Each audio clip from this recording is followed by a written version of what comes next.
लाहुरे घर हिँड्दै गर्दा सुब्बा देउराली माताले बीच बाटोमै लाहुरे र लाहुरेको बाकससहित उडाएर सुब्बा देउराली नजिकै रहेको विशाल पहाडमा टाँसिदिनु भयो अनि त्यो लाहुरे त्यही विलीन भयो।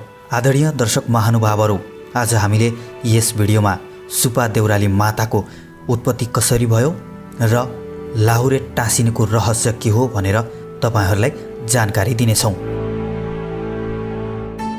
महेन्द्र राजमार्गको गोरुसिङे सन्धिखर्क सडकको गोरुसिङे चोकबाट झन्डै 47 किलोमिटर दूरीमा रहेको अर्घाखाँचीको प्रख्यात मन्दिर सुब्बा देउरालीबारे नसुन्ने बिरलै होलान्।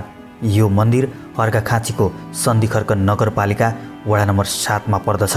प्राकृतिक सौन्दर्यले भरिएको महाभारत पर्वत श्रृङ्खला अन्तर्गत पहाडको खोजमा रहेको यो मन्दिरको दर्शन गर्न नेपालका विभिन्न जिल्लाका साथै भारतबाट समेत भक्तजनहरू आउने गर्दछ।